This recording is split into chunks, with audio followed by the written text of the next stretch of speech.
কোরআনে কারিমে আল্লাহ তাআলা বলেন, সূরাতুল ফজর আল্লাহ তাআলা বলেন,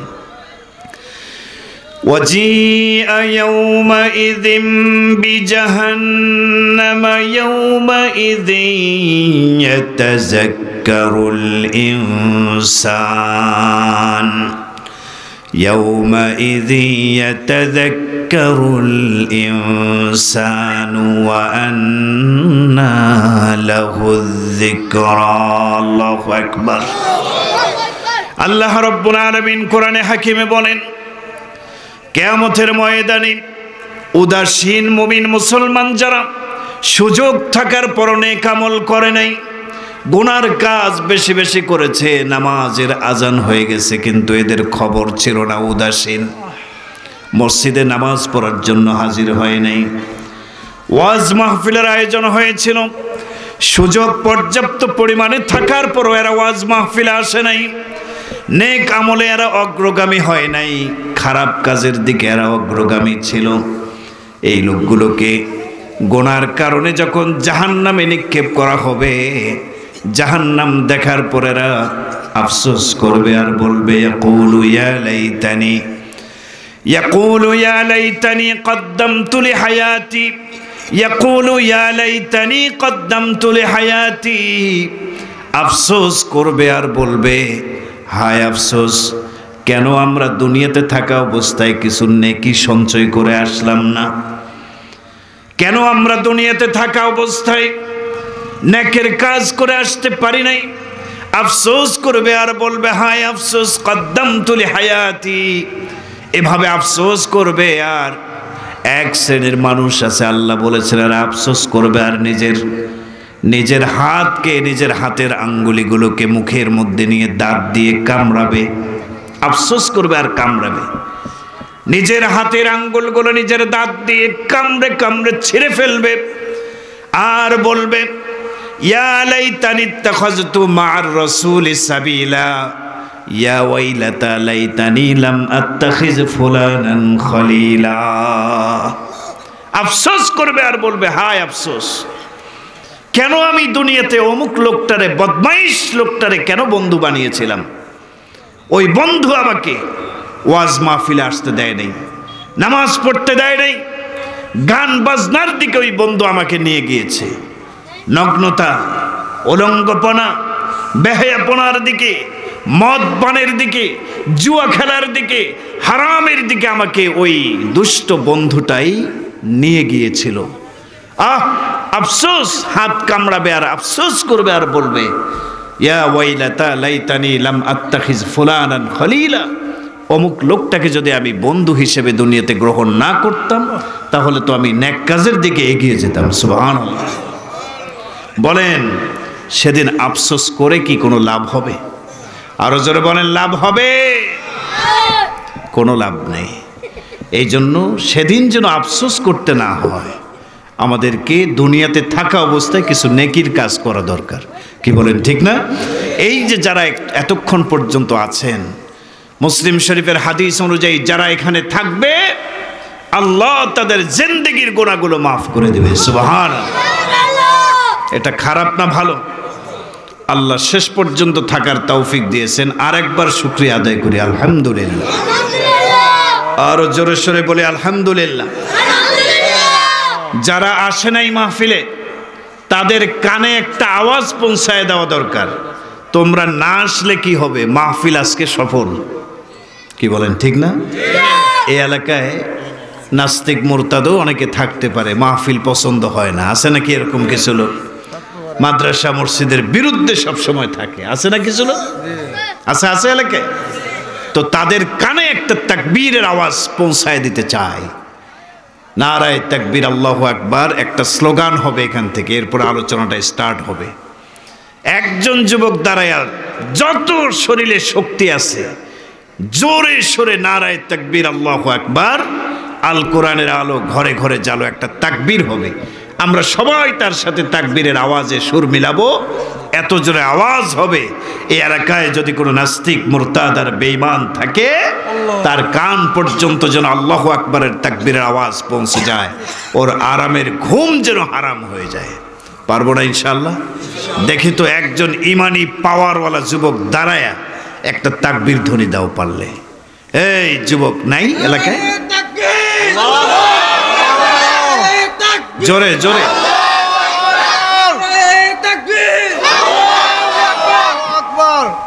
শেষ। আরেকজন দাঁড়ান, আরেকজন দাঁড়ান না। হ্যাঁ মাশাআল্লাহ।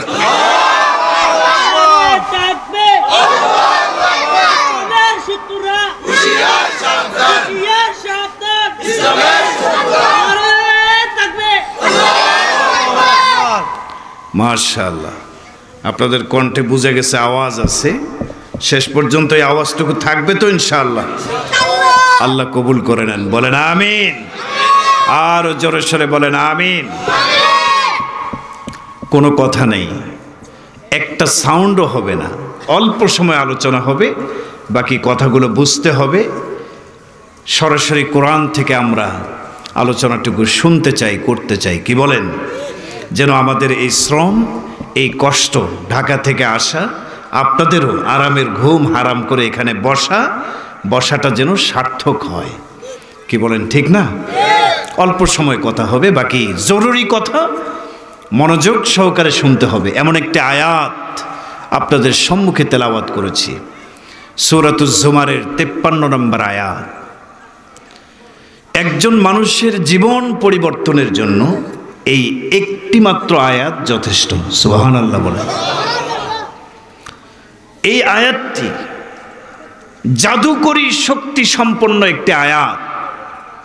পৃথিবীর যত বড় পাপী হোক না কেন, যত বড় গুনাহগারই হোক না কেন, এই আয়াতে আল্লাহ কি বলেছেন এই বিষয়গুলো নিয়ে যদি একটু চিন্তা করে, তাহলে তার জীবন পরিবর্তন হয়ে যাবে। সে পাপী থেকে নেককার বান্দাতে রূপান্তরিত হয়ে যাবে। সুবহানাল্লাহ।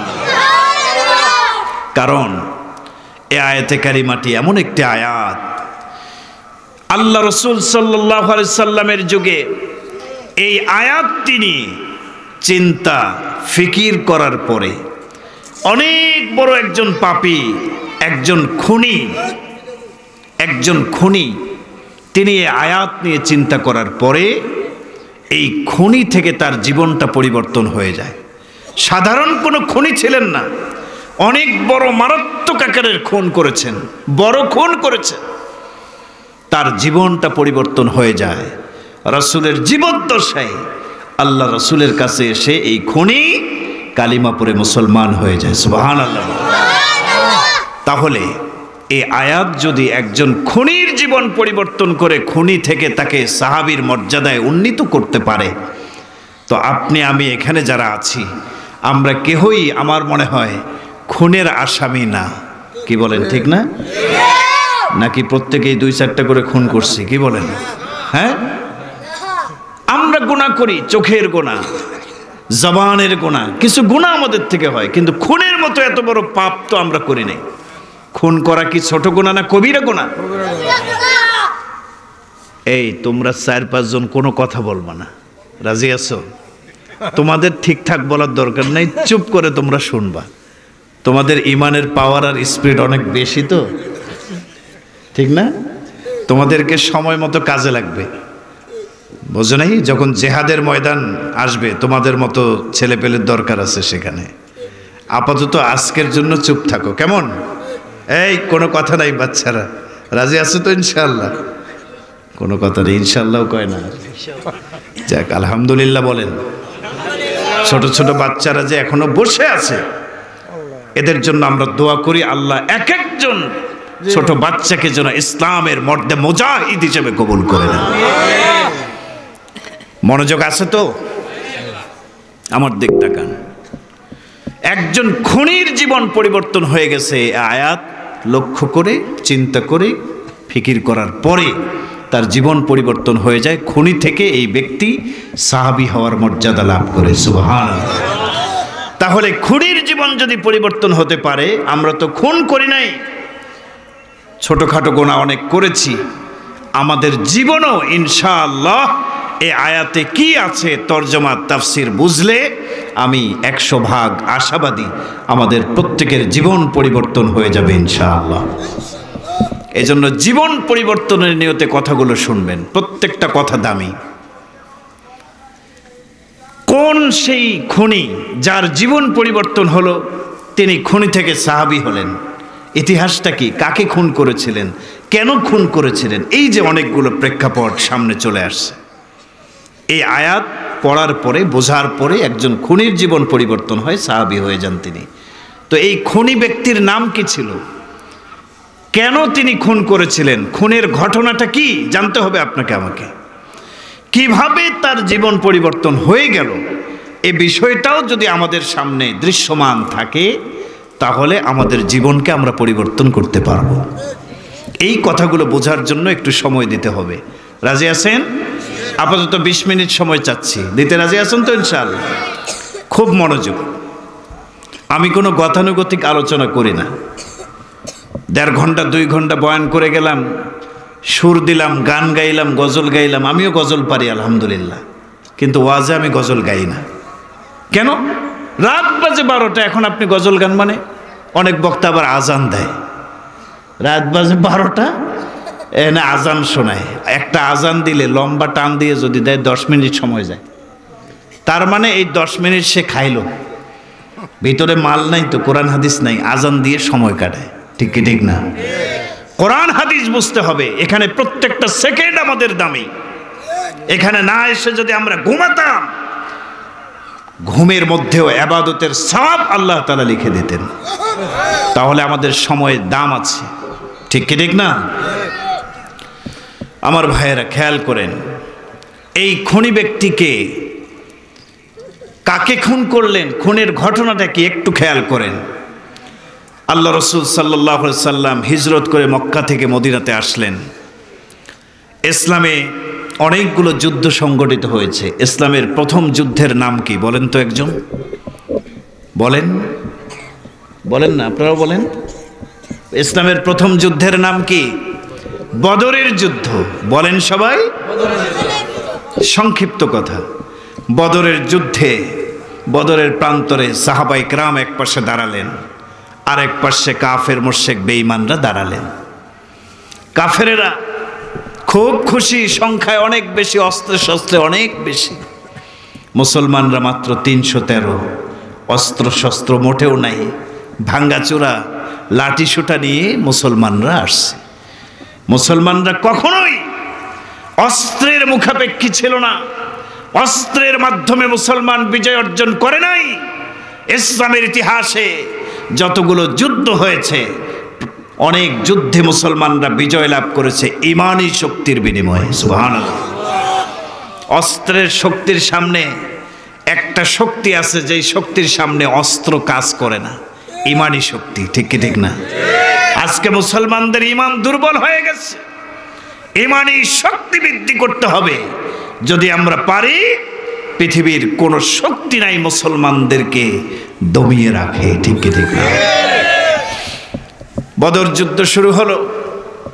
সংক্ষেপ কথা লম্বা করছি না।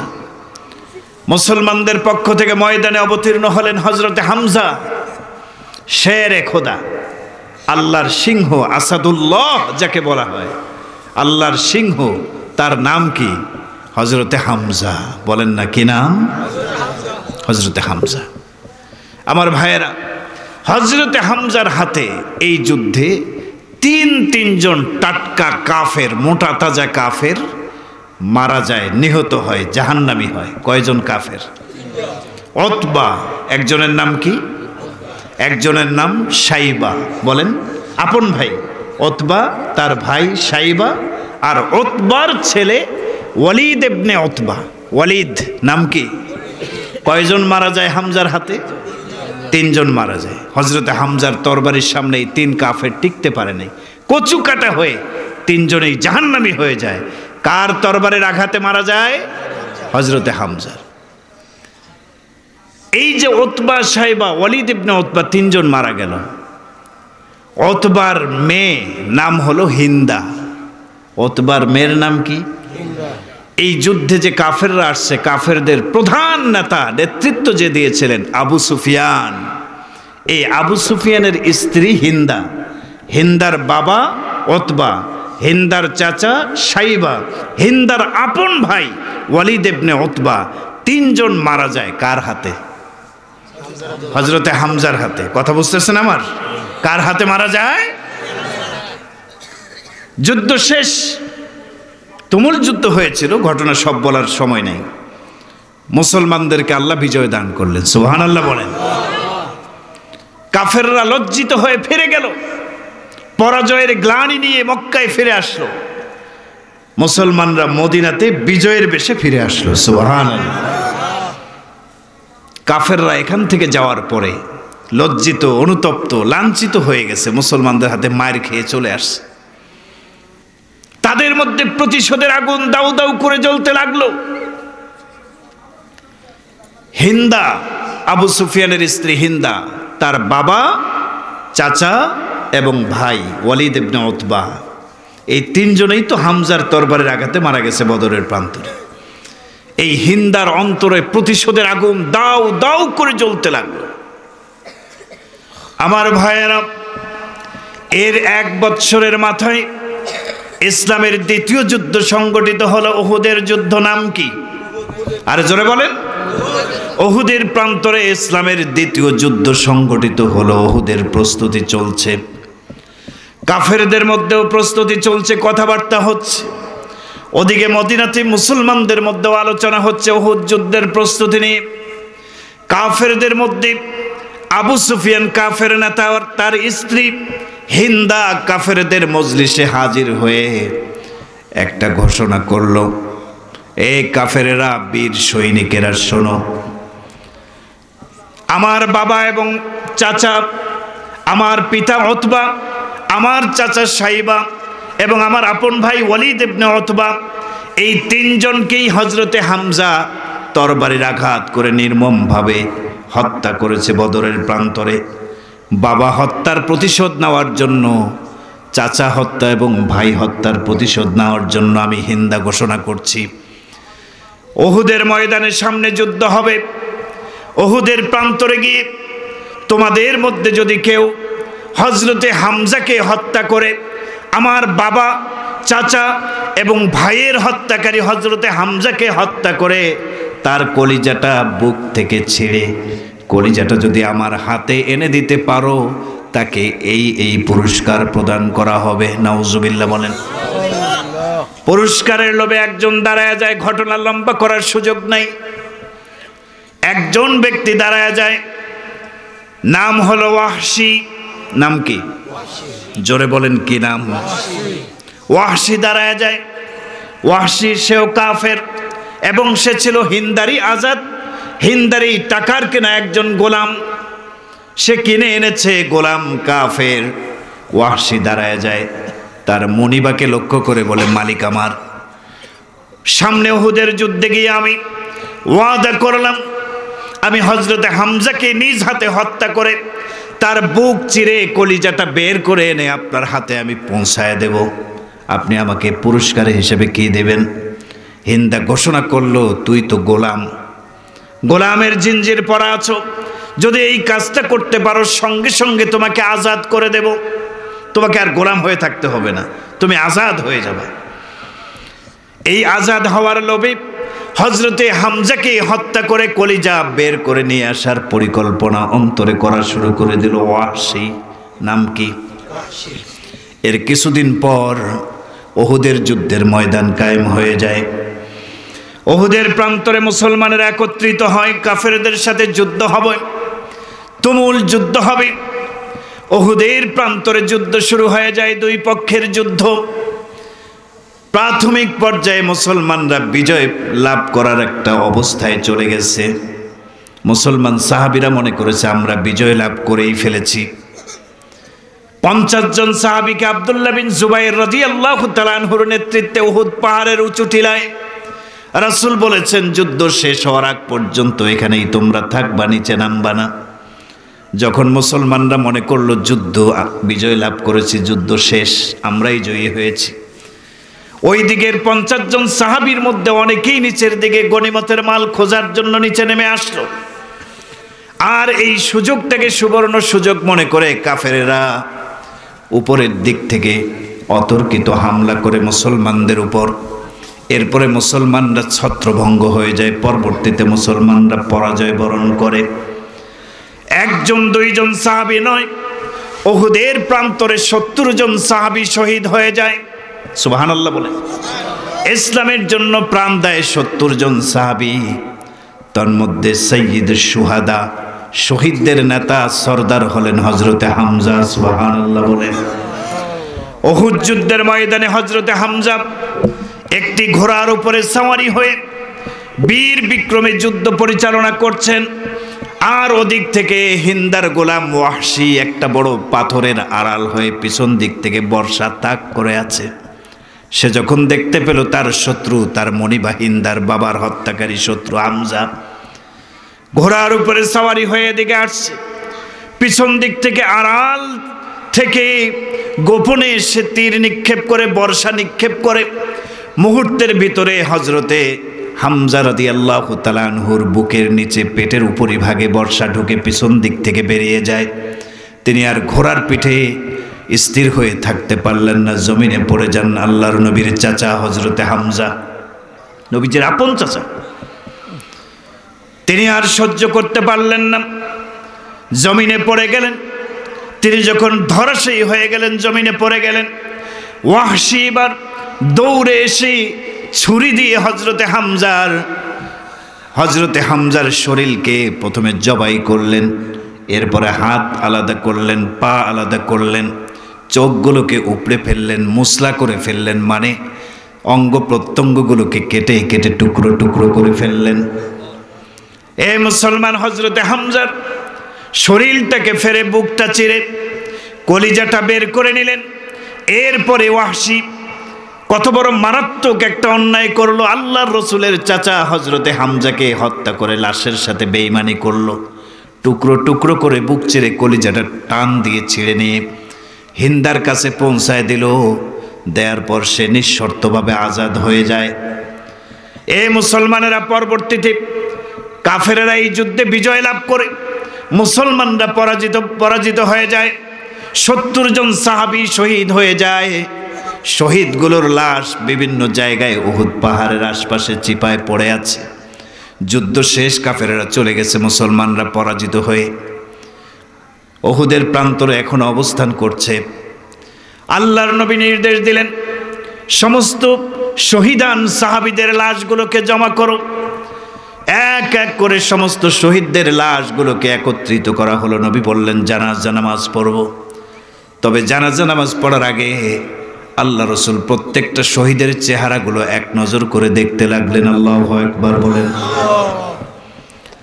আল্লাহর নবী সমস্ত শহীদদের চেহারা দেখার পরে তার মনে হয়ে গেল, কি ব্যাপার, আমার আপন চাচা হামজা কেন নাই? জীবিতদের মধ্যে তাকালেন, জীবিত সাহাবীদের মধ্যেও হযরতে হামজাকে রাসূল খুঁজে পেলেন না। লাশগুলো একটা একটা করে চেহারা দেখেছেন, কোনো লাশ মিলছে না, হযরতে হামজার লাশ নাই। নবীজি চিন্তায় পড়ে গেলেন। হযরতে হামজাকে রাসূল একটু স্পেশালভাবে মহব্বত করতেন, বেশি মহব্বত করতেন 3 কারণে। কয় কারণে? এক হচ্ছে হযরতে হামজা আমার নবী, আপনার নবী মুহাম্মদুর রাসূলুল্লাহর আপন চাচা, চাচা হিসেবে একটা মহব্বত থাকতেই পারে, ঠিক কি ঠিক না? দ্বিতীয়ত হযরতে হামজা আর আমাদের নবীর মধ্যে বয়সের বেশি তারতম্য ছিল না, খেলার সাথী ছিলেন। 2-2.5 বছরের বড় ছোট নবীর সাথে বয়স এমন, খেলার সাথী, মাঠে ঘাটে একসাথে খেলা করতেন, খেলার সাথী, এই হিসেবে একটা মহব্বত। নাম্বার 3, হযরতে হামজা এবং আমাদের নবী মুহাম্মদ রাসূলুল্লাহ দুইজনে দুধ ভাইয়ের একটা সম্পর্ক ছিল, দুইজনে এক নারীর দুধ পান করেছিলেন, দুধ ভাই হিসেবে একটা মহব্বত। হযরতে হামজাকে খুঁজে না পেয়ে নবীজি কষ্ট পেলেন, কোথায় হামজা? সাহাবীদের 2 জনকে দায়িত্ব দিলেন, দেখো উহুদ পাহাড়ের আশেপাশে, পাহাড়ের উপরে, উঁচু টিলা সহ নিচে সব জায়গায় খোঁজ করো, কোথাও আমার চাচা হামজার লাশ পড়ে আছে কিনা দেখো। 2 জন সাহাবী খুঁজতে খুঁজতে ওই পাথরের পাশে গিয়ে দেখে হযরতে হামজার লাশটা ছিন্ন বিচ্ছিন্ন অবস্থায় পড়ে আছে, হাত কাটা, চোখ উপড়ানো, বুক ফাড়া, বুকের ভিতরে কলিজাটা নাই, টুকরো টুকরো করে লাশটাকে কাটা হয়েছে। এই দৃশ্যটা দেখার পর দুইজন সাহাবী তারা সহ্য করতে পারলেন না, দৌড়ে চিৎকার দিয়ে আল্লাহ রসুলের কাছে এসে সংবাদ জানালেন। আল্লাহ রসুল দৌড়ে গেলেন, চাচার লাশের এই দৃশ্য দেখে রসুল চোখের পানি দাবায় রাখতে পারলেন না। আল্লাহর নবী কান্না শুরু করে দিলেন, কে আমার চাচার এই অবস্থাটা করেছে, কার এত বড় সাহস? ওই জায়গায় আল্লাহ রসুল কসম করে বলছেন, ওয়াল্লাহে, আল্লাহর কসম, আমার চাচা হামজার এই লাশের সাথে যে বেঈমানি করেছে, ওই কাফেররা, তাদের আমি এক হামজার বিনিময়ে 70 জন কাফেরকে আমি মুহাম্মদ নিজ হাতে হত্যা করে টুকরো টুকরো করব। রাসূলের এত রাগ আর ক্ষোভ উঠে গেছে, কসম করে ফেলছেন, এক হামজার বিনিময়ে, হামজার হত্যার প্রতিশোধ হিসেবে 70 জন কাফেরকে আমি মুহাম্মদ নিজ হাতে তরবারি দিয়ে হত্যা করব, কসম করছে। কিন্তু আল্লাহর কাছে এই কসমটা পছন্দ হয়নি। আল্লাহ বললেন, নবী, আপনি তো রহমতের নবী, ওরা একজনকে মারছে, একজনের বিনিময়ে আপনি 70 জনকে মারবেন, এটা আপনার দ্বারা আমি চাই না। আল্লাহ তাআলা আয়াত নাযিল করলেন, ওয়াইন আকাবতুম ফাআকিবু বিমিসলি মা উকিবতুম বিহ। কেউ অন্যায় করলে যতটুকু অন্যায় করেছে ততটুকু প্রতিশোধ নেওয়া যাবে, এর বেশি নেওয়া, একজনকে মারলে এর বিনিময়ে তাদেরও একজনকে মারা যায়, ঠিক কি ঠিক না? তো রসুল তো কসম করছেন 70 জনকে মারবে একজনের বদলায়। রসুল আয়াত নাজিলের পর তওবা করলেন এবং কসমের কাফারা দিয়ে দায় মুক্তি হয়ে গেলেন। সুবহানাল্লাহ বলেন। রসুল্লাহ মানতেই পারলেন না। এরপরে লাশের টুকরোগুলো বললেন, জমা করো, একত্রিত করো। এরপরে রসুল সমস্ত শহীদানদের জানাজার নামাজ পড়ালেন, ইমাম হয়ে গেলেন নবী সাল্লাল্লাহু আলাইহি সাল্লাম। সবাইকে দাফন করা হলো সেখানে। এখনো যারা হজে গিয়েছেন, ওমরায় গিয়েছেন, আল্লাহ আমাকেও তৌফিক দিয়েছেন ওমরাতে যাওয়ার। শহীদানদের লাশ যেই জায়গায় দাফন করা হয়েছে, চতুর্পাশে ঘিরে কবরস্থান বানানো হয়েছে। একটা জায়গায় উঁচু করে একটা পাথর বসানো, ওইটা বলা হয় যে হামজার লাশ ওইখানে দাফন হয়েছে। শহীদানদের লাশের কবর এখনো আছে। তো আল্লাহ রসুল সাল্লাল্লাহু আলাইহি সাল্লাম মদিনাতে চলে আসলেন, রসুলের চোখের পানি এখনো শুকায়নি। রসুল কান্না করছেন, সাহাবীরা সান্ত্বনা দিচ্ছেন। রসুল মানতেই পারছেন না, আমার কলিজার টুকরো চাচা হামজাকে এমনভাবে মারছে, টুকরো টুকরো করছে। সাধারণ মৃত্যু হলে সেটাও একটা কথা, লাশকে হত্যা করে হাত, কান, নাক, মুখ সবকে টুকরো টুকরো করেছে, কলিজা ছিঁড়ে কলিজাটা নিয়ে গেছে কাফেররা। আল্লাহ রসুল সাল্লাল্লাহু আলাইহি সাল্লাম মানতেই পারছেন না। যখনই এই দৃশ্যগুলো ভেসে ওঠে, কান্নায় ভেঙে পড়েন। ও মুমিন মুসলমান, বলেন তো রসুল কি পরিমাণ কষ্ট পাইছেন লাশের এই দৃশ্যগুলো দেখে। এবং যেই ব্যক্তিটা খুন করলো, সে কি সাধারণ খুনি? রসুলের চাচা হযরতে হামজাকে হত্যা করেছে, সাধারণভাবে হত্যা করে নাই, টুকরো টুকরো করছে। তার মানে এই খুনি সাধারণ ক্ষমাযোগ্য কোনো খুনি না। কি বলেন, ঠিক না? এরপরে অনেক দিন পর্যন্ত মদিনাতে রসুল থাকলেন। অনেকগুলো যুদ্ধ হলো, খন্দকের যুদ্ধ, হুনাইনের যুদ্ধ, মুতার, অনেকগুলো যুদ্ধ হয়েছে। পরবর্তীতে 8ম হিজরিতে আল্লাহ তাআলা মুসলমানদেরকে চূড়ান্তভাবে মক্কা বিজয় দান করলেন। সুবহানাল্লাহ। মদিনাতে আল্লাহ রসুল কয় বছর ছিলেন? 10 বছর। বলেন না, কয় বছর? মক্কাতে 13 বছর, মদিনাতে এই 10 বছরের মাথায় হিজরত করে আসার পরে 8ম বছর, 8 বছরের মাথায় আল্লাহ তাআলা মুসলমানদেরকে চূড়ান্ত বিজয় দান করলেন।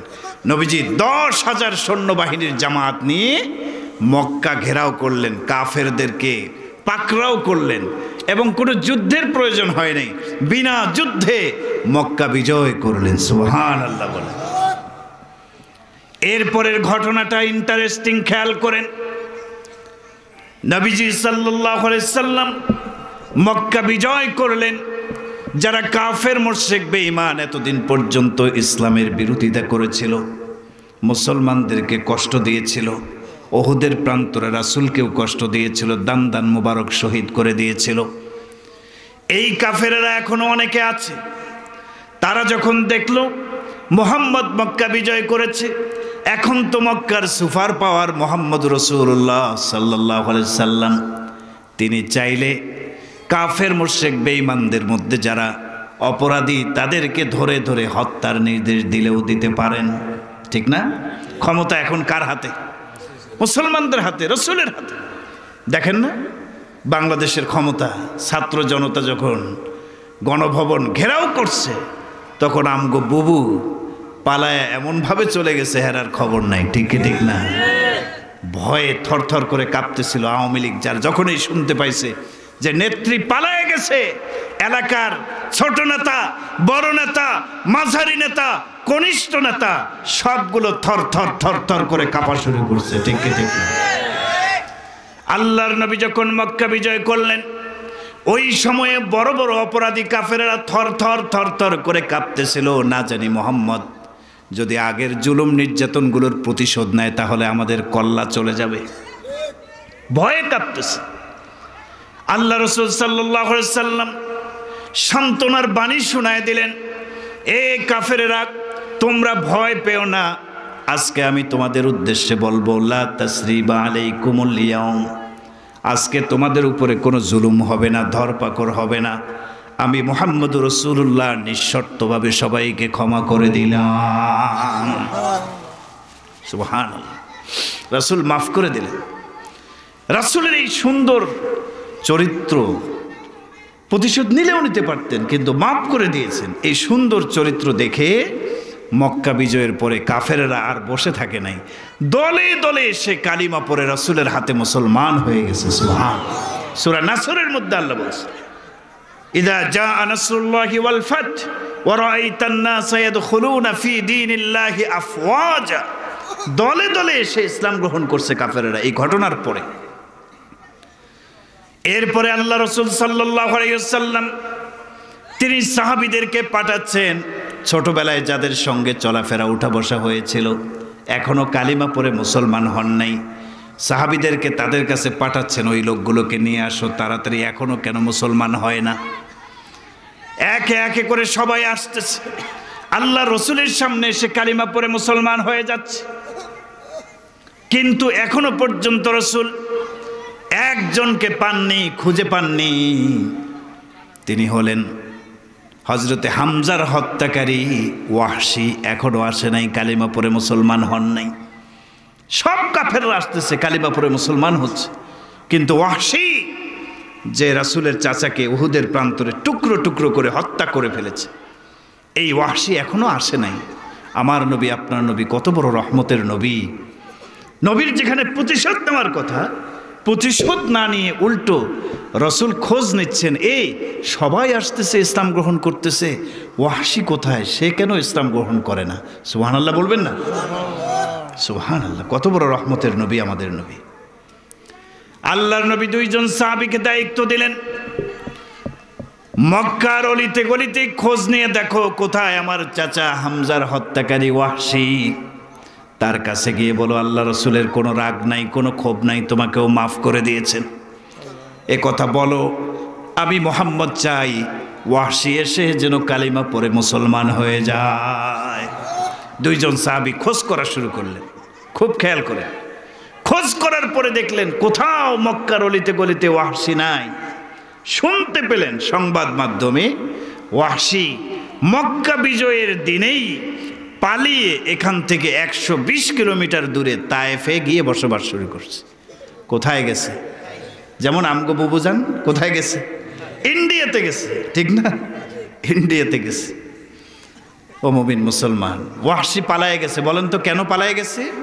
তার অন্তরে ভয়, সে রাসূলের চাচা হামজাকে হত্যা করেছে, সে বড় হত্যাকারী। আল্লাহ রসুল যদি প্রতিশোধ নেয় ওয়াহশীর মাথা থাকবে না, কল্লা থাকবে না, ঠিক কি ঠিক না? এই ভয়ে ওয়াহশী চলে গেছে 120 কিলোমিটার দূরে। কোথায়? তায়েফ। 120 কিলোমিটার, পাহাড়ের অনেক উপরে তায়েফের অবস্থান, ওইখানে গিয়ে বসবাস শুরু করছে।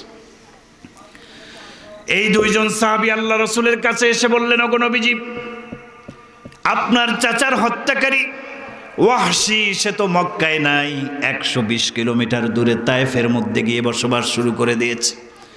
আল্লাহ রসুল সাল্লাল্লাহু আলাইহি ওয়াসাল্লাম ওই দুইজনকে পাঠায় দিলেন, যাও কষ্ট করে 120 কিলোমিটার দূরে তায়েফের ময়দানে গিয়ে ইসলামের দাওয়াত দাও তারে। সুবহানাল্লাহ, সুবহানাল্লাহ। এই দুইজন সাহাবী চলে আসলেন তায়েফে, এসে খোঁজ করে ওয়াহশীকে খুঁজে বের করলেন।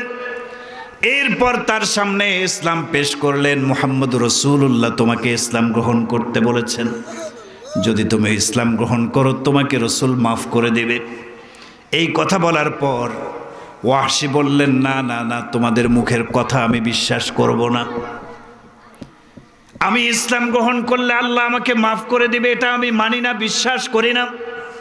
কারণ তোমাদের কোরআনেই তো আয়াত নাজিল হয়েছে, যে ব্যক্তি অন্যায়ভাবে কাউকে হত্যা করবে তার ঠিকানা জাহান্নাম। আর আমি তো অন্যায়ভাবে অনেক বড় একজন মানুষ, রাসূলের আপন চাচা হামজাকে হত্যা করেছে, আমি বড় হত্যাকারী, খুনি। কোরআনে আছে আল্লাহ মাফ করবেন, আমার ঠিকানা জাহান্নাম। আমি তোমাদের কথা বিশ্বাস করি না। মেহেরবানি করে তোমরা রাসূলের কাছে মক্কাতে আবার ফিরে যাও। সেখানে গিয়ে তোমরা বলো যে আমাকে যদি সত্যি সত্যি আল্লাহ মাফ করে দেন তাহলে এর পক্ষে যেন আয়াত নাজিল করে। সুবহানাল্লাহ, যেন আয়াত নাজিল করে। এর আগে আমি মুসলমান হব না, তোমরা যাও রাসূলের কাছে। দুইজন সাহাবী চলে আসলেন 120 কিলোমিটার দূর, অনেক রাস্তা, ঠিক কি ঠিক না? দূরে চলে আসলেন মক্কাতে। মক্কা বিজয়ের পর বেশ কিছুদিন রাসূল মক্কাতেই ছিলেন। এই দুইজন সাহাবী এসে যখনই বললেন, সঙ্গে সঙ্গে আল্লাহ রাব্বুল আলামিন আয়াত নাজিল করলেন, ইল্লা মান তাবা ওয়া আমানা ওয়া আমিলা সলিহা ফাউলাইকা ইউবাদদিলুল্লাহু সাইয়্যাতিহিম হাসানাত। আয়াত নাজিল করলেন, কেউ যদি অন্যায়ভাবে কাউকে হত্যাও করে, এরপরে যদি খালেস দিলে তওবা করে, ইল্লা মান তাবা ওয়া আমানা ওয়া আমিলা সলিহা, তওবা করে সে যদি ঈমান আনে, নেক আমল করে, আল্লাহ তাকে মাফ করবেন, তার গুনাহগুলোকে নেকি দিয়ে ভরপুর করে দেবেন। সুবহান। তো রাসূল বললেন, এই আয়াত নিয়ে যাও 120 কিলোমিটার দূরে, ওয়াহশীর কাছে এই আয়াত পেশ করো। ওয়াহশী আরবি ভাষা বুঝতেন। দুইজন সাহাবী আসলেন ওয়াহশীর কাছে, আয়াত পেশ করলেন। এখানে আল্লাহ বলেছেন যদি কেউ তওবা করে, ঈমান আনে এবং ওয়া আমিলা সলিহা, নেক আমল করে, তাহলে আল্লাহ মাফ করবেন। ওয়াহশী কয়, না, এখনো আমার বিশ্বাস হয় না যে আল্লাহ আমাকে মাফ করবেন, কারণ এখানে আল্লাহ একটা শর্ত দিয়েছেন। ঈমান আনার পরে একটা শর্ত, ওয়া আমিলা সলিহা, নেক আমলও করতে বলছেন আল্লাহ। এখন ঈমান আনার পরে যদি নেক আমল আমার তৌফিকে না থাকে, করতে না পারি, তাহলে তো আল্লাহ মাফ করবেন না। এই শর্তটা কঠিন হয়ে গেল। তোমরা যাও রাসূলের কাছে, আবার যাও, আল্লাহ যদি মাফ করে দেন তাহলে যেন আরো আয়াত নাজিল করে আমার বিষয়টাকে আল্লাহ সহজ করে দেয়। সুবহানাল্লাহ। দুইজন সাহাবী আবার চলে আসলেন। আল্লাহ রাসূল সাল্লাল্লাহু আলাইহি সাল্লাম তিনি শোনার পরে আল্লাহর দিকে মুতাওয়াজ্জি হয়ে আছেন, রুজু হয়ে আছেন। আল্লাহ তাআলা আরেকটা আয়াত নাজিল করলেন, ইন্নাল্লাহা লা ইয়াগফিরু আন ইউশরাকা বিহি ওয়া ইয়াগফিরু মা দুনা যালিকা লিমান ইয়াশা। শিরকের গুনাহ ছাড়া যত বড় গুনাহই হোক না কেন, আল্লাহ বলেছেন লিমান ইয়াশা, যাকে ইচ্ছা করবেন আল্লাহ সব গুনাহ মাফ করবেন। সুবহানাল্লাহ বলেন। নবী বললেন, যাও এই আয়াত নিয়ে তায়েফে চলে যাও, ওয়াহশীর সামনে পেশ করো। এই আয়াত নিয়ে আসা হলো। ওয়াহশী আয়াত বুঝতেন, আরবি ভাষাভাষী ছিলেন। আয়াতের মধ্যে দেখে লিমান ইয়াশা, একটা শর্ত দেওয়া আছে, আল্লাহ যাকে চাইবেন তাকে মাফ করবেন। ওয়াহশী বলে, আমার মতো খুনি অপরাধীকে আল্লাহ কি চাইবেন? এটাও তো আমার বিশ্বাস হয় না।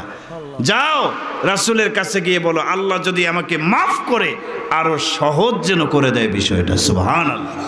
দুইজন সাহাবী আবার আসলেন। এবার আল্লাহ রাব্বুল আলামিন মুহাম্মদুর রাসূলুল্লাহ সাল্লাল্লাহু আলাইহি ওয়াসাল্লামের উপরে চূড়ান্ত পর্যায়ে আল্লাহ রাব্বুল আলামিনের রহমত এবং অনুগ্রহমূলক একটি আয়াত আল্লাহ নাজিল করলেন। সূরাতুজ জুমারের 53 নম্বর আয়াত, কুল ইয়া ইবাদিয়াল্লাযীনা আসরাফু আলা আনফুসিহিম লা তাকনাতু মির রাহমাতিল্লাহ ইন্নাল্লাহা ইয়াগফিরুয যুনুবা জামিআ ইন্নাহু হুয়াল গফুরুর রহিম। আল্লাহু আকবার। এই আয়াত নাজিল করলেন। আল্লাহর নবী বললেন, যাও এই আয়াত নিয়ে চলে যাও, ওয়াহশীর কাছে পেশ করো। দুইজন সাহাবী আবার আয়াত নিয়ে 120 কিলোমিটার দূরে তায়েফের জমিনে আসলেন। ওয়াহশির সামনে এবার চূড়ান্তভাবে একটা আয়াত পেশ করা হলো। সূরাতুজ জুমারের 53 নম্বর আয়াত পেশ করা হলো। ওয়াহশি আরবি ভাষা বুঝতেন, আয়াতটাকে সামনে রাখলেন, শুরু থেকে শেষ পর্যন্ত কয়েকবার আয়াত নিয়ে চিন্তা করলেন। এখানে আল্লাহ রাব্বুল আলামিন চারবার বান্দাকে আহ্বান করেছেন, রহমতের দিকে আশা করতে বলছেন। সুবহানাল্লাহ। এখানে প্রথমে ওয়াহশি আয়াতের প্রথমেই তিনি তাকালেন, দেখতে পেলেন প্রথমেই আল্লাহ রাব্বুল আলামিন গুনাহগার বান্দাদেরকে বান্দা বলে ডাক দিয়েছেন, সম্বোধন করেছেন। সুবহানাল্লাহ। ইয়া ইবাদিয়াল্লাযীনা আসরাফু, আল্লাহ বলেছেন হে আমার ওই সমস্ত বান্দা বান্দিরা যারা নিজেদের নফসের উপরে গুনাহ করেছো, জুলুম করেছো। গুনাহগারদেরকে আল্লাহ ডাক দিয়েছেন, পাপী বলেন নাই, অপরাধী বলেন নাই, আব্দ বলেছেন, বান্দা বলেছেন। সুবহানাল্লাহ বলবেন না? আরে ভাই, কোরআনে কারিমে আল্লাহ আমাদের নবীকে বান্দা বলেছেন, আমাদের নবীকে পছন্দ করে মহব্বত করে আল্লাহ বান্দা বলে ডাক দিয়েছেন। সুবহানাল্লাযী আসরা বিআবদিহি, এখানে বি মুহাম্মাদিন শব্দ নাই, এখানে মুহাম্মদের জায়গায় আব্দ ব্যবহার হয়েছে। আল্লাহ তার বান্দাকে সফর করিয়েছেন মসজিদে হারাম থেকে মসজিদে আকসা পর্যন্ত, মেরাজের আয়াত। এখানে আল্লাহ মুহাম্মদ সাল্লাল্লাহু আলাইহি সাল্লামকে মহব্বত করে বান্দা বলেছেন। তো আমার নবীকে আল্লাহ যেই ভাষায় ডাক দিয়েছেন, গুনাহগার আর পাপী বান্দাদেরকেও ওই বান্দা বলেই ডাক দিয়েছেন আল্লাহ। সুবহানাল্লাহ। ওয়াহশি বুঝতেন, ওয়াহশি চিন্তা করলেন আল্লাহ তো অনেক বড় দয়ালু, গুনাহগারদেরকে পাপী বলেন নাই, বান্দা বলেছেন, বান্দাটা অনেক মহব্বতের ডাক। আল্লাহ বান্দাকে বান্দা বলে ডাক দিয়ে বলেছেন লা তাকনাতু মির রাহমাতিল্লাহ, ওরে বান্দা অনেক বড় গুনাহ করেছো, অপরাধ করেছো, পাপ করেছো, তুমি মনে করছো আমি এত বড় পাপী, আমাকে আল্লাহ রাব্বুল আলামিন কি মাফ করে দিবেন? না রে বান্দা না, লা তাকনাতু মির রাহমাতিল্লাহ, আমি আল্লাহর রহমত থেকে কখনো নিরাশ হয়ে যেও না। ইন্নাল্লাহা ইয়াগফিরুজ যুনুবা জামিআ। ওয়াহশি এই আয়াতটুকু পড়লেন, এখানে আল্লাহ বলেছেন আল্লাহ রাব্বুল আলামিন অবশ্যই তোমাদের জামিআ সমস্ত গুনাহকে মাফ করে দিতে পারেন। সুবহানাল্লাহ। আয়াতের শেষাংশ নিয়ে চিন্তা করলেন ইন্নাহু হুয়াল গফুরুর রহিম। এখানে আল্লাহর একটি নাম বলা হয়েছেন, আল্লাহ হলেন গফুর, রহিম ক্ষমাশীল। রহিম দয়ালু, গফুর ক্ষমাশীল। তো আল্লাহ যদি বান্দাকে মাফ না করে তাহলে ক্ষমাশীল হয় কেমনে? ওয়াহশি চিন্তা করলেন, গুনাহগার বান্দাকে আল্লাহ এত ভালোবাসেন, বান্দা বলে ডাক দিলেন, এরপরে বললেন লা তাকনাতু মির রাহমাতিল্লাহ, আমার রহমত থেকে নিরাশ হয়ে যেও না। এরপরে আয়াতে আল্লাহ বললেন আমি আল্লাহ চাইলে সব গুনাহ মাফ করে দিতে পারি। এরপরে আল্লাহ বললেন আমি আল্লাহ গফুরুর রহিম। এতগুলো কথা সান্ত্বনার বাণী আল্লাহ এই আয়াতে দিয়েছেন। ওয়াহশি আয়াত পড়ে তার জীবন পরিবর্তন করে ফেলেছে যে আমাকে তওবা করে মুসলমান হয়ে যেতে হবে। সুবহানাল্লাহ। ওয়াহশি এবার বলল ভাই এক মুহূর্ত দেরি করবা না, চলো আমাকে নিয়ে মুহাম্মদ রাসূলুল্লাহ সাল্লাল্লাহু আলাইহি সাল্লামের কাছে নিয়ে যাও। আমি আর এক মুহূর্ত কাফের হয়ে থাকতে চাই না, কারণ আল্লাহ গুনাহগার বান্দাকে এমন রহমতের দিকে ডাক দিয়েছেন, অবশ্যই আল্লাহ আমাকে মাফ করবে, আমি বিশ্বাস করি মাফ করবে আল্লাহ আমাকে। ওয়াহশি রওনা করছি। মক্কাতে পৌঁছার পরে আল্লাহর নবী মজলিসে সাহাবায়ে কেরামদেরকে নিয়ে বসা। ওয়াহশি আল্লাহর রসুলের সামনে প্রবেশ করতেছে। সুবহানাল্লাহ বলেন। ওয়াহশি লজ্জায় অনুতপ্ত হয়ে মাথাটা নিচু করছে, রুমাল দিয়ে এক বর্ণনায় আসছে চেহারাটা বেঁধে ফেলছে। কারণ কোন লজ্জায় এই মুখটা রাসূলের সামনে দেখাবে, যেই লোকটা রাসূলের আপন চাচাকে হত্যা করে লাশকে টুকরো টুকরো করে ফেলছে, এরপরে কলিজাটা ছেড়ে নিয়ে হিন্দার কাছে পৌঁছায় দিয়েছে। এত বড় অপরাধী কোন লজ্জায় মুখ দেখাবে রাসূলকে, মুখটা ঢেকে ফেলছে।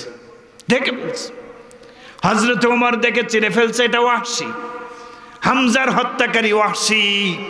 হযরত ওমর খাপ থেকে তরবারিটা বের করেছে, এই ওয়াহশি হামজাকে হত্যা করেছে, একে আজকে সুযোগ পাওয়া গেছে, একে হত্যা করতে হবে। যেই মাত্র তরবারি বের করছে আল্লাহ রাসূল ওমরকে বললেন ওমর থামো, তরবারি নামাও। ওয়াহশির জীবন পরিবর্তন হয়ে গেছে। সে তওবা করে এখানে আসছে, কালিমা পড়বে, মুসলমান হয়ে যাবে, সুবহানাল্লাহ বলে। তাকে সুযোগ করে দাও, সে যদি এই মুহূর্তে কালিমা পড়ে মুসলমান হয়, ইসলাম গ্রহণ করার কারণে তার জিন্দেগির সমস্ত গুনাহ আল্লাহ মাফ করে দিবে। ওয়াহশী সামনে আসছে, আল্লাহ রসুল বললেন তুমি সামনে বসো। ওয়াহশী বসলেন। আল্লাহ রসুল প্রথম প্রশ্ন করলেন, হাল আনতা ওয়াহশী, তুমি কি ওয়াহশী নাকি? সে বলল নাম, হা আনা ওয়াহশী। আল্লাহ রসুল বললেন, হাল আনতা কাতালতা হামজাতা, তুমি কি আমার চাচা হামজাকে হত্যা করেছো? ওয়াহশী বলল, ওগো আল্লাহর নবী, আপনার কাছে যে সংবাদটা পৌঁছে গেছে এটা সত্য সংবাদ, আমি সেই হত্যাকারী। এরপরে রসুল বললেন, কিভাবে হত্যা করছো, একটু ঘটনাটা শোনাও। ওয়াহশী আল্লাহ রসুলের সামনে ঘটনা শোনালেন। রসুল সেখানে চোখের পানি আটকায় রাখতে পারলেন না। আল্লাহর নবী বললেন, ওয়াহশী রে, এখন তুমি কালিমা পড়ো, মুসলমান হয়ে যাও, আমি তোমাকে মাফ করে দিলাম, কোনো আফসোস নাই।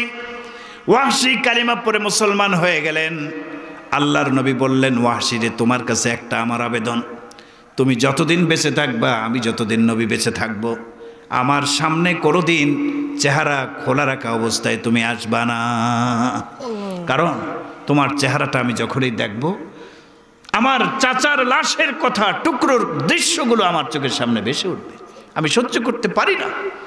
বাকি তুমি কালিমা পড়েছো, মুসলমান হয়ে গেছো, এখন আর তোমার উপর আমার কোনো ক্ষোভ নাই, তুমি অন্যান্য সাহাবীদের মতো সাহাবী, তবে তুমি এই কাজটা করবা, আমার সামনে কখনো চেহারা খোলা অবস্থায় আসবা না। ওয়াহশী ওই সময় রাসূলুল্লাহ সাল্লাল্লাহু আলাইহি ওয়াসাল্লামের কাছে বললেন, ওগো আল্লাহর নবী, আমি ওয়াদা করতেছি, কসম করতেছি, আমি যেভাবে কাফের থাকা অবস্থায় আল্লাহর বন্ধু ভালো একজন মানুষকে খুন করেছি, আমি কসম করতেছি ইসলাম গ্রহণ করার পরে ইসলামের বড় একজন শত্রুকে নিজ হাতে আমি হত্যা করব। সুবহানাল্লাহ বলেন। এটা যেন প্রতিশোধ হয়ে যায়, একজন ভালো মানুষকে হত্যা করছে, এটা ভুল করছি, তার বিনিময়ে একজন ইসলামের দুশমনকে আমি হত্যা করব। পরবর্তীতে দেখা গেছে আল্লাহ রসুলের ইন্তেকালের পরে আবু বকর যখন খলিফা হলেন, ওই সময় ভণ্ড নবীর আবির্ভাব হয়, মুসাইলামাতুল কাজ্জাব। এই ভণ্ড নবী নবী দাবি করে এই মুসাইলামাতুল কাজ্জাবকে হত্যা করেছিল নিজ হাতে। কে? হযরতে ওয়াহশী রাদিয়াল্লাহু আনহু। সুবহানাল্লাহ বলেন। ও মুমিন মুসলমান, দেখেন এত বড় একজন খুনের আসামি আল্লাহ রসুলের চাচাকে হত্যা করছে, টুকরো টুকরো করছে। এরপরও এই আয়াত নিয়ে যখন চিন্তা করলো, লা তাকনাতু মির রাহমাতিল্লাহ, আল্লাহ বলেছেন গুনাহ করেছো, পাপ করেছো, আরে বান্দা তুমি কত বড় পাপ করছো, আমার রহমত তোমার পাপের চাইতে অনেক বড়। লা তাকনাতু মির রাহমাতিল্লাহ, আমি আল্লাহর রহমত থেকে নিরাশ হয়ে যেও না, আসো, ফিরে আসো। ওয়া আনিবু ইলা রাব্বিকুম ওয়াসলিমু লাহ, আল্লাহর কাছে ফিরে আসো, আত্মসমর্পণ করো। কত বড় গুনাহ করেছো, যত গুনাহই করো না কেন, তওবা করে ফিরে আসো, আমি আল্লাহ তোমাকে মাফ করে দেব। সুবহানাল্লাহ। ওয়াহশীর মতো খুনি এই আয়াত পড়ে তওবা করে যখন ফিরে আসছে, আল্লাহ তাকে মাফ করে সাহাবী হওয়ার মর্যাদা দিয়েছেন। সুবহানাল্লাহ। ও মুমিন মুসলমান, আমি আপনি অন্যায় করেছি, অনেক গুনাহ করেছি, আল্লাহর কসম করে বলি, গভীর রাত যদি এই আয়াতকে সামনে রেখে কোনো মুমিন মুসলমান জীবনের সমস্ত গুনাহকে সামনে নিয়ে এসে লজ্জিত হয়, অনুতপ্ত হয়, ফিরে আসে আল্লাহর রহমতের কাছে, অবশ্যই আল্লাহ যেভাবে একজন খুনিকে মাফ করে দিয়ে খুনিকে সাহাবী হওয়ার মর্যাদা দান করছেন, আল্লাহ আমাদেরকেও মাফ করে দেবেন। আমরা তো আর সাহাবী হতে পারবো না, অবশ্যই আল্লাহ নেককার ইমানদার হিসেবে কবুল করবেন। এই জন্য জীবন পরিবর্তন করতে রাজি আছে না ইনশাআল্লাহ? এই আয়াতকে সামনে রেখে আমরা আল্লাহকে ডাক দেব। আল্লাহ বলেছেন, লা তাকনাতু মির রাহমাতিল্লাহ, এ গুনাহগার পাপী বান্দারা আমার রহমত থেকে নিরাশ হয়ে যেও না।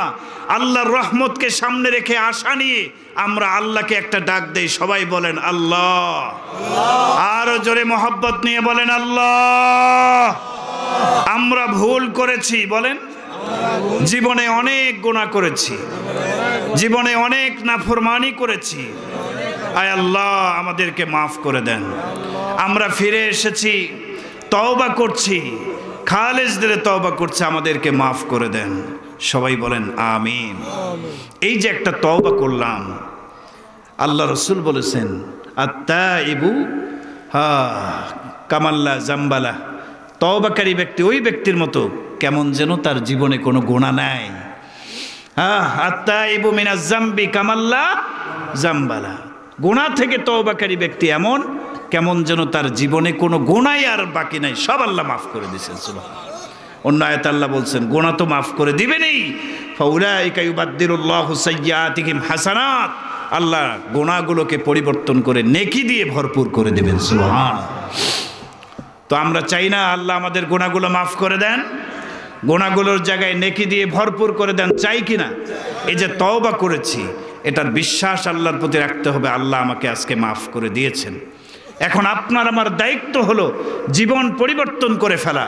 ওয়াহশী তার জীবন পরিবর্তন করে আল্লাহ রসুলের কাছে কালিমা পড়ে মুসলমান হয়ে বলেছেন, হে আল্লাহ রসুল, আমি ইসলামের একজন দুশমনকে নিজ হাতে হত্যা করব, ইসলামের দুশমনের সাথে আমি যুদ্ধ করব।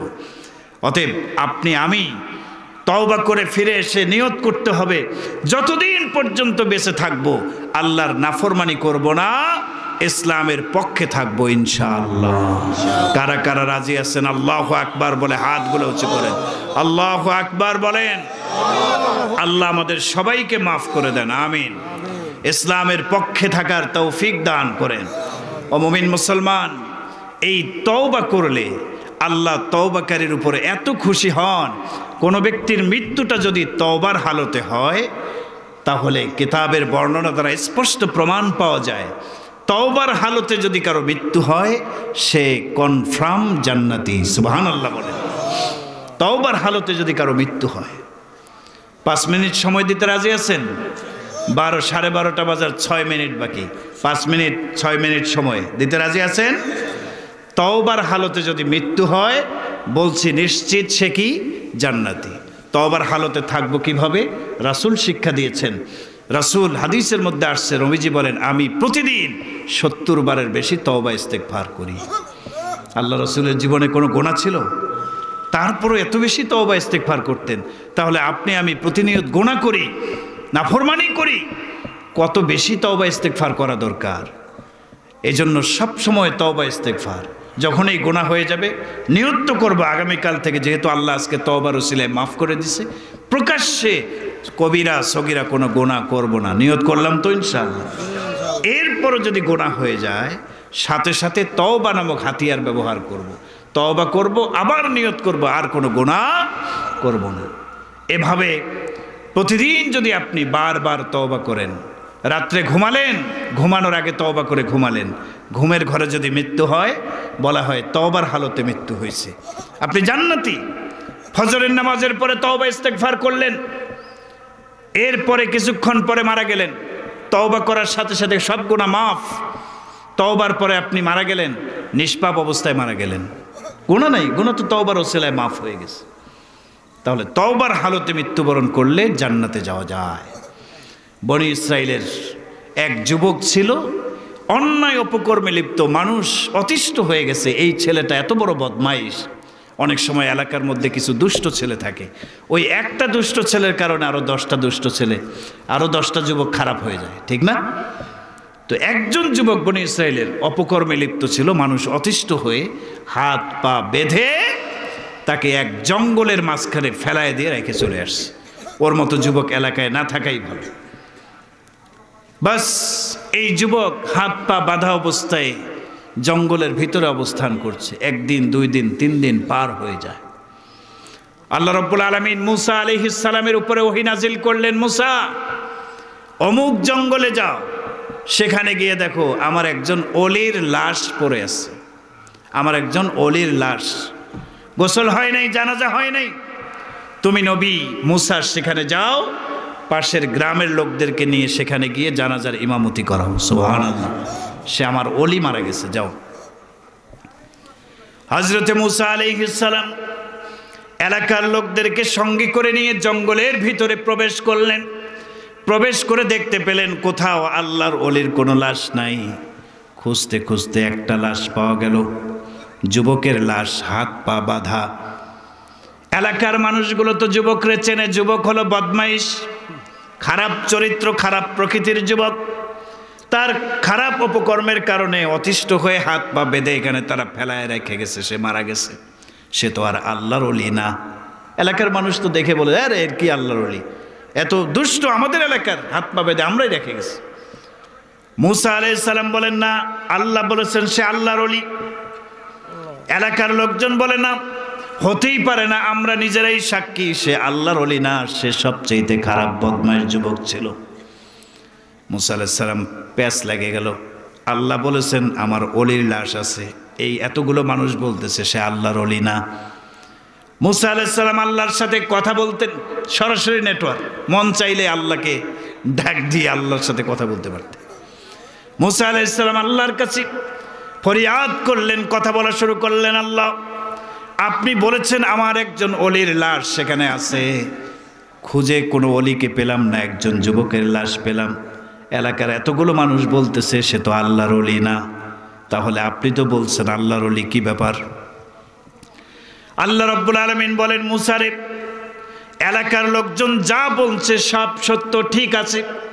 এই যুবক তো অনেক বড় পাপী, অন্যায়কারী, তারা তার অন্যায়ের কারণে অতিষ্ঠ হয়ে হাত পা বেঁধে এই খারাপ চরিত্রের যুবকটাকে এখানে রেখে গেছে। কিন্তু এরপর কি হয়েছে তুমি জানোনি? একদিন, 2 দিন, 3 দিন যখন পার হয়ে যায়, আল্লাহর বান্দা যুবক পড়ে আছে, হাত পা বাঁধা, খাবার নাই, পানি নাই, শরীর শুকায় গেছে, তৃষ্ণার কারণে, পিপাসার কারণে কলিজাটা শুকায় গেছে। আল্লাহর বান্দার মৃত্যুর সময়ের আগে পরিপূর্ণভাবে আল্লাহর বান্দা তওবা করছে। তওবা, আল্লাহু আকবার বলেন। আমার এই বান্দা আমি আল্লাহর কাছে ফরিয়াদ করে বলছে, মালিক এলাকার মানুষেরা আমাকে লাথি দিয়ে তাদের দুয়ার থেকে সরাইয়া ধাক্কা মাইরা জঙ্গলে ফেলায় দিয়ে গেছে। মালিক এই মুহূর্তে আমার হাত পা বাঁধা, এখানেই হয়তো আমি না খেয়ে মারা যাব। তবে আল্লাহ আমি বিশ্বাস করি দুনিয়ার সব দরজা আমার জন্য বন্ধ হয়ে গেছে, কিন্তু আপনি তো রহিম, আপনি তো রহমান, আপনার দরজা তো গুনাহগার বান্দাদের জন্য সব সময় খোলা থাকে। আল্লাহ আমি অনেক বড় পাপী, ভুল করেছি, অন্যায় করেছি, আপনি আমাকে যদি মাফ না করে দেন দুনিয়াও শেষ, আখিরাতও আমার বরবাদ হয়ে যাবে। আয় আল্লাহ যদি আপনি আমাকে মাফ না করে দেন জাহান্নামে যাব, জাহান্নামের আযাব সহ্য করতে পারবো না। রব্বুল আলামিন আমাকে মেহেরবানি করে মাফ করে দেন। মুসা রে, আমার বান্দা যখন তওবা করে আমি আল্লাহর কাছে মাফ চাইছি, আমি আল্লাহর রহমতের সাগরের জোশ উঠে গেছে। আল্লাহু আকবার। আমি আমার ওই পাপী যুবক বান্দাকে মাফ করে দিয়েছি, তার গুনাহগুলোকে মাফ করে দিয়েছি। শুধু মাফ করে দিয়ে ক্ষান্ত হই নাই, ওই যুবকের তওবার ওসিলায় তাকে মাফ করে দিয়ে তার নামটা আমার ওলিদের নামের লিস্টিতে যোগ করে দিয়েছি। আল্লাহু আকবার। সে আমার ওলি, এখন তুমি তার জানাজার ইমামতি করো। মুসা আলাইহিস সালাম সবাইকে নিয়ে জানাজা পড়ালেন। ও মুমিন মুসলমান, এই যুবকের কোনো নেকি আছে নাকি? নেক আমল আছে? তওবা আছে, তওবা। তওবার হালতে মারা গেছে, সারা জীবন অন্যায় করছে, মৃত্যুর আগে তওবার দৌলত নসিব হয়েছে, তওবার হালতে মারা গেছে। সে শুধু জান্নাতি হয় নাই, আল্লাহর ওলিদের মধ্যে শামিল করে নিয়েছেন আল্লাহ। তো আপনি আমি যদি খালেস দিলে তওবা করি, আল্লাহ রাব্বুল আলামিন আমাদেরকেও মাফ করে দিবেন ইনশাআল্লাহ। আল্লাহ তাআলা মাফ করে দেন। বান্দা যখন 1 হাত আল্লাহর দিকে অগ্রসর হয়, আল্লাহ 10 হাত রহমত নিয়ে বান্দার দিকে অগ্রসর হয়। আমরা তওবা করলাম, আল্লাহ মাফ করে দেবে। আগামী কাল থেকে 5 ওয়াক্ত নামাজ পড়বো তো ইনশাআল্লাহ, হক পথে চলবো তো ইনশাআল্লাহ, হালালভাবে জীবিকা নির্বাহ করবো তো ইনশাআল্লাহ, চোখের হেফাজত করব, কানের হেফাজত করব, জবানের হেফাজত করব, মিথ্যা বলবো না, ওয়াদা খেলাপ করব না, কারো সম্পদ অন্যায়ভাবে কুক্ষিগত করব না, কাউকে গালি দেব না, অন্যায়ভাবে কাউকে আঘাত করব না, মনে কষ্ট দেব না। হারাম কাজ, অন্যায় কাজে আমরা যাব, জীবন পরিবর্তন করে ফেলবো। বলেন না ইনশাআল্লাহ? আর জোরে বলেন না ইনশাআল্লাহ? আল্লাহ আমাদেরকে আজকের পর থেকে, আগামীকাল থেকে নতুনভাবে জীবন শুরু করার তৌফিক দান করেন। তওবার হালত নিয়ে যেন আমরা মৃত্যুবরণ করতে পারি, মৃত্যুটা যেন ইমানদারের মতো হয়, আল্লাহর কাছে সেই দোয়া করি। ওয়া আখিরু দাওয়ানা আনিল হামদুলিল্লাহি রাব্বিল আলামিন। কি আছেন? ইব্রাহিম কই আছে? দোয়া করে আছে? কথা বলবে কেউ? দরুদ শরীফ পড়েন। আল্লাহুম্মা সাল্লি আলা মুহাম্মদ ওয়া আলা আলি মুহাম্মদ কামা সাল্লাইতা আলা ইব্রাহিম ওয়া আলা আলি ইব্রাহিম ইন্নাকা হামিদুম মাজিদ। আল্লাহুম্মা বারিক আলা মুহাম্মদ ওয়া আলা আলি মুহাম্মদ কামা বারাকতা আলা ইব্রাহিম ওয়া আলা আলি ইব্রাহিম ইন্নাকা হামিদুম মাজিদ। এলাকার অনেক মুর্দেগান কবরে চলে গেছেন। আশপাশে অনেক কবরস্থান রয়েছে। প্রত্যেক কবরস্থানের কবরবাসীর রুহের মাগফিরাত কামনা করে আল্লাহর কাছে আমরা দোয়া করব, আল্লাহ তাআলা যেন এই মহল্লাবাসী যারা কবরে চলে গেছেন তাদেরকে মাফ করে দেন। বলেন আমিন। অনেক যুবক ভাইরা আছেন জীবন পরিবর্তন করে ইসলামের পক্ষে কাজ করেন, ইনশাআল্লাহ দোয়া করি আল্লাহ যুবক ভাইদেরকে যেন ইসলামের পক্ষে কাজ করার তৌফিক দান করেন। মৃত্যুর আগ পর্যন্ত হকের পক্ষে থাকতে হবে। রাজি আছেন? যদি সেটা ইসলামের পক্ষের কোনো বিষয় হয় সেখানে অবশ্যই একাত্মতা পোষণ করব ইনশাআল্লাহ। আর যদি দেখি যে এটা ইসলাম বিরোধী কর্মকাণ্ড, কখনো আমি নিজে যাব না, আমার পরিবারের কাউকে সেখানে যেতে দেব ইনশাআল্লাহ। আল্লাহ কবুল করেন। এই যে মসজিদের উদ্যোগে আয়োজন, দরুন বড়ভাগ পশ্চিমপাড়া জামে মসজিদ, এই মসজিদ তো এটাই তো আমাদের মসজিদ নাকি? আপনাদের মসজিদ এটা। এই মসজিদে আপনারা সাহায্য সহযোগিতার হাত প্রসারিত রাখবেন, সবসময় দান করেন, নিয়মিত দান করে যাবেন। জুমায় যখন আসবেন, প্রতি আগামীকাল জুমা, প্রত্যেকেই কিছু নিয়ে আসবেন। সাপ্তাহিক একটা দানের আমল ধরে রাখবেন। কেন ধরে রাখবেন? দান করলে দুইটা লাভ। রাসূল বলেছেন, ইন্নাস সাদাকাহ লা তুতফিউ গাদাবার রব ওয়া তাদফাউ আন মিতাতিস সুই।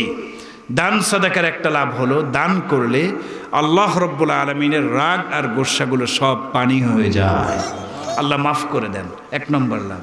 দুই নম্বর লাভ হলো, কেউ মসজিদে মাদ্রাসায় ভালো কাজে যদি দান করে, সাদাকা করে, তো এই সাদাকাটা তাদফাউ আন মিতাতিস সুই, খারাপ মৃত্যু থেকে আল্লাহ তাআলা তাকে হেফাজত করেন।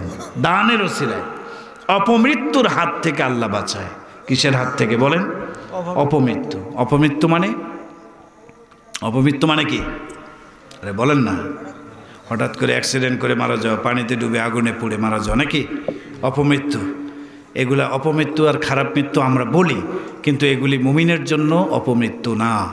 হাদিসে আছে, একজন মুমিন যদি পানিতে ডুবে মারা যায়, আগুনে পুড়ে মারা যায়, বিল্ডিংয়ের ছাদ ধসে পড়ছে, প্রাচীর ধসে পড়ছে, মারা গেছে, এই মুমিন ব্যক্তি যদি সে হয়, ইমানদার হয়, এই ওসিলায়, এই মৃত্যুর ওসিলায় আল্লাহ তাকে শহীদি মর্যাদা দান করে।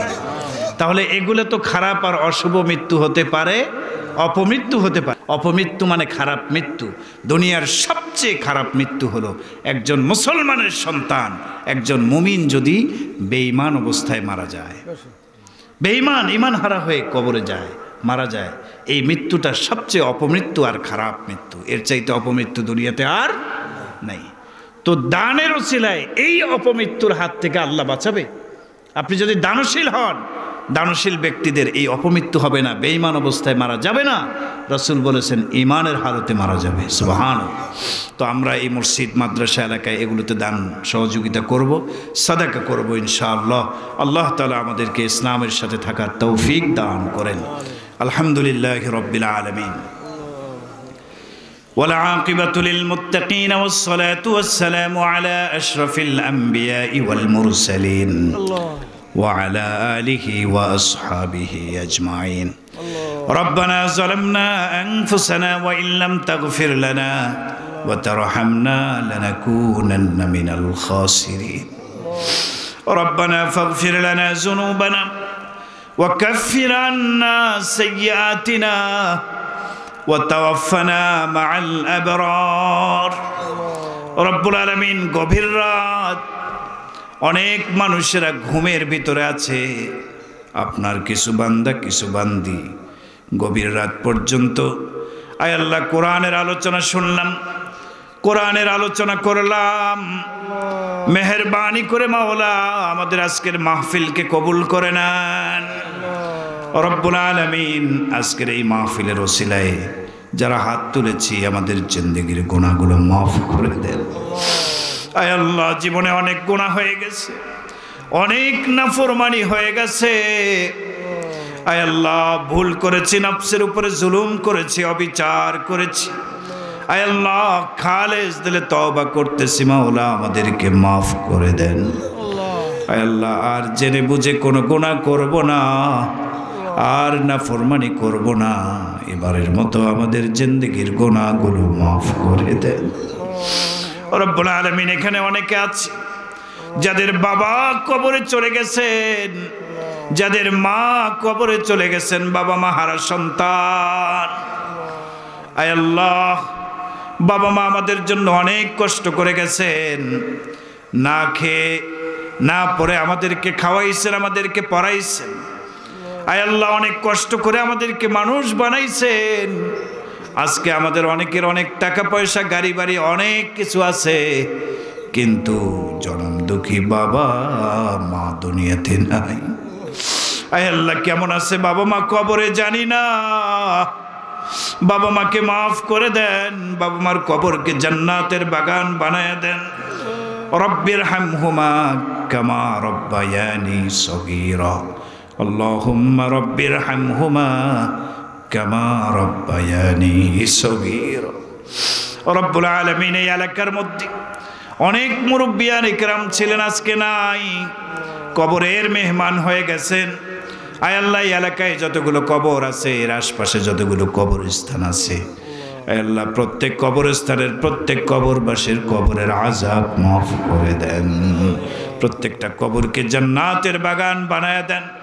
আয় আল্লাহ দরুন বড় ভাগ পশ্চিম পাড়া এলাকার প্রত্যেকটা যুবককে ইসলামের খাদেম হিসেবে কবুল করে নেন, সত্যের পক্ষে ইসলামের পক্ষে আজীবন মৃত্যুর আগ পর্যন্ত সংগ্রাম করার তৌফিক দিয়ে দেন।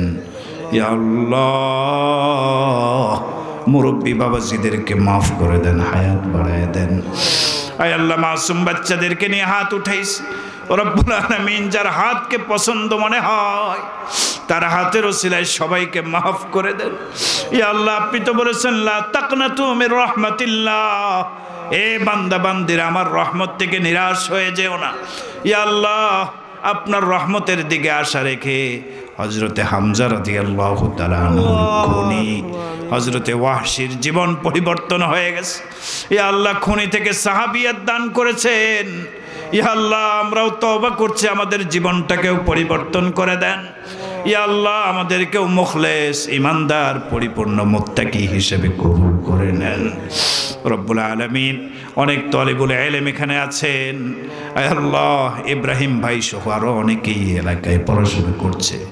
আয় আল্লাহ সমস্ত তালিবুল ইলমদেরকে আলেম হক্কানি রব্বানি হিসেবে কবুল করে নেন। ইয়া আল্লাহ আলেম ওলামাদেরকে মহাব্বত করার মতো তৌফিক দান করেন। ইয়া আল্লাহ তাদের সাথে সুসম্পর্ক রেখেই দুনিয়ার জীবনে চলতে পারি তৌফিক দান করেন। এলাকার মা ও বোনদেরকে কবুল করে নেন, মা ও বোনদেরকে পর্দানিশীন বানায় দেন, 5 ওয়াক্ত নামাজি বানায় দেন। আয় আল্লাহ আবেদা জাহেদা বানায় দেন রব্বুল আলামিন। সমস্ত অপসংস্কৃতি থেকে এই এলাকার যুবক যুবতীদেরকে আপনি হেফাজত করেন। ইয়া আল্লাহ সামনে 31st নাইট আসতেছে, ইয়া আল্লাহ এই 31st নাইটের অপকর্মের হাত থেকে মুসলমানদেরকে আপনি হেফাজত করেন। রব্বানা ওয়াতিনা মা ওয়া'আদতানা আলা রুসুলিকা ওয়ালা তুখজিনা ইয়াওমাল কিয়ামাহ ইন্নাকা লা তুখলিফুল মিআদ। ওয়া সাল্লাল্লাহু তাআলা আলা খায়রি খালকিহি মুহাম্মাদিন ওয়া আলিহি ওয়া আসহাবিহি আজমাইন। سبحان ربك رب العزة عما يصفون وسلام على المرسلين والحمد لله رب العالمين. السلام عليكم ورحمة الله.